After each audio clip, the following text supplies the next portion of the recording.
So to give you an idea how critical race theory works, I need to make you understand, or any critical theory actually works, I need to make you understand a analogy from computer science, as a matter of fact, from artificial intelligence research.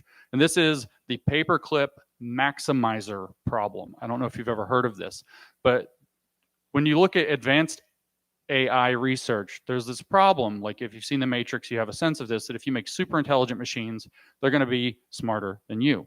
In fact, they're going to be smart enough to make themselves smarter faster than you can stop them from getting smarter. So they should be able to solve virtually any problem, like putting people into pods and using them as batteries, at least in the film. That's the stupidest way to get energy. There's so much lightning. I saw the movie. So stupid. All that wind to make the light, it's frustrating. Human batteries. But anyway, they could solve any problem. So the question is, when you have a computer system like this, you could call it the algorithm or whatever, it usually has something called an optimizing function. What is the goal of the program, if you will? And so if you have a super intelligent machine that can solve all kinds of problems way beyond the scope of what you might imagine, and it has a bad optimizing function, you have a big problem on your hands. That's the point of this thought experiment. And the thought experiment says, imagine that you have such a machine that can solve virtually any problem and make itself smarter to continue solving harder problems. And somebody, for whatever reason, maybe they thought it would be, just a nice placeholder when they programmed it, made its optimizing function to maximize the number of paper clips in the universe. So this machine knows how to solve the problem. So it's going to immediately start organizing material distribution so that all the metals, maybe all the plastics, maybe even wood that can be carved, all of these materials are going to get shuttled into factories that make paper clips. And soon all the metal on the planet, all the metal that can be accessed through spacecraft sent to asteroids and so on, all the metal that can be made, like iron turns out to be at that crux point in energy. If you didn't take nuclear physics in college like I did, you wouldn't know that, but you can nuclear react everything down to iron, more or less. You could get lots of paper clips out of this. You could get paper clips out of you if you could build the correct, fusion reactor. So this paperclip maximizer machine is a disaster because it doesn't know that what it's doing very well, what it's trying to do, but what it's doing is ultimately destructive. And critical race theory is a critical race theorist maximizer.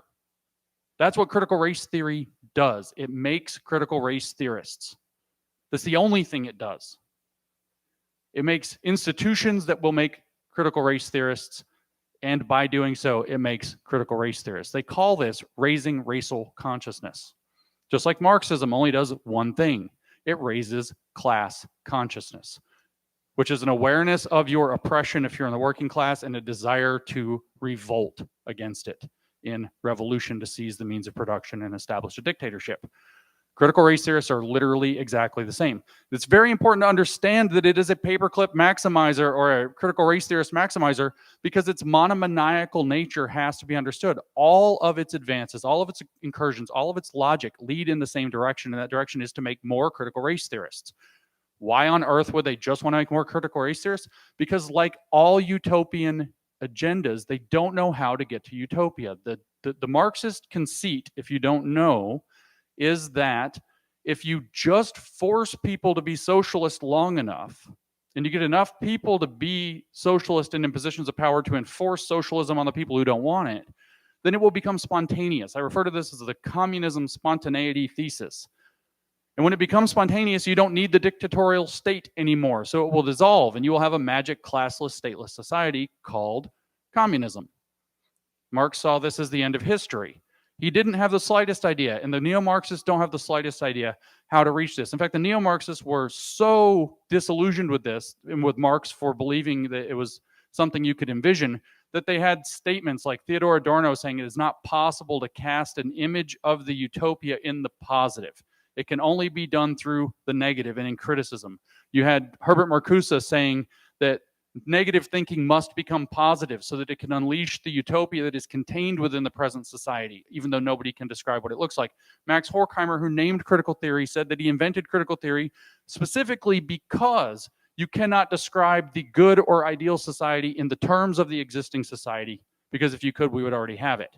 So there's a wholly negative movement. Horkheimer said we can, however, criticize the society that we have.